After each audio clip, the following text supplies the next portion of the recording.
Hello everyone, I hope सबैजना सन्चै नै हुनुहुन्छ। यो चाहिँ हाम्रो बिहानीको सुरुवात थियो। आज सोमबार, हामी चाहिँ कहिले सोमबार जान नभ्याउने भएर चाहिँ आज चाहिँ टाइम मिलाएर जाउँ न त भन्ने सोचेर गएको थियौँ नानीलाई लिएर।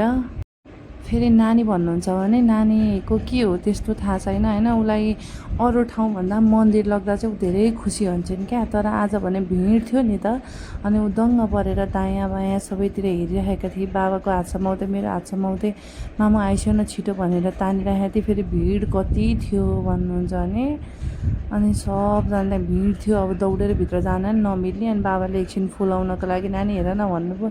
अनि ऊ टङटङ गर्छु बाबा टङटङ गर्छु भनेर टङटङ गरेर बसिरहेको थिएँ। अनि रमाइलो, बिहान मन्दिरमा छुट्टै एउटा भाइब्स आउँछ नि, राम्रो होइन। त्यति राम्रो म बोल्न जान्दिनँ, काहीँ मिस्टेक भयो भने मलाई कमेन्ट गर्नु होला यस्तो बोल्नुभयो भनेर है। अनि त्यहाँ हेर्नु न भिड कति थियो। नानी लिएर हामी यसो दर्शन गरेर निस्क्यौँ भनेको भिड भएर त्यहाँ ठाउँ नभएर नानी लिएर यहाँ बसिरहेँ। अनि त्यसपछि बा जाऊँ न अलि अगाडि जाउँ, अनि त्यसपछि त्यहाँ नानीलाई दर्शन गराउनुपर्छ भनेर भनेको। कसैले अब सबैजनालाई त हतारै हुन्छ नि होइन।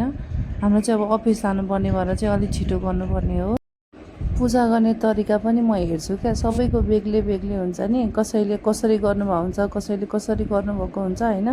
हामीले नजाने पनि होला। म चाहिँ फेरि अब त्यति मलाई केही आउँदैन, ठुलो दर्शन गर्छु हिँड्छु। अनि नानीलाई अघि भिड थियो यसो दर्शन गराएर ल्याइएको थियो। अनि पछि त ऊ फेरि ढोकामा गएर हेरिरहेको, उसलाई चित्तै नबुझेको क्या, हेर्नु नि त्यहाँ। अनि फेरि आफै दर्शन गरेर ऊ त त्यस्तै हो, भगवान् देख्नुहुन्न। मोबाइल हेर्दा त फोटो देख्यो भने दर्शन गर्थेँ।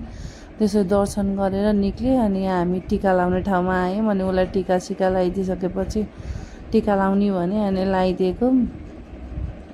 हामीले नानीलाई अरू बेलामा पनि लग्ने भएर चाहिँ उसले त्यो आमालाई चिनेको भएर चाहिँ आमा टिका लगाइदिन्छु भनेर गएको हुन् क्या।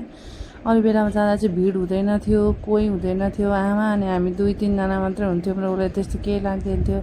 अब आज त सोमबार धेरै भिड देखेको भएर चाहिँ ऊ दङ्ग परेर हेरिरहेको थिएन। उसलाई रातो टिका लाउनु पऱ्यो अरे फेरि।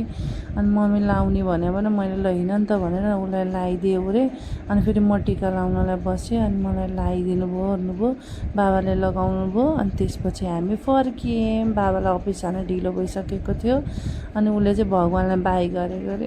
बाई भगवान् गरेर दर्शन गरेर अनि निस्क्यौँ। बाई।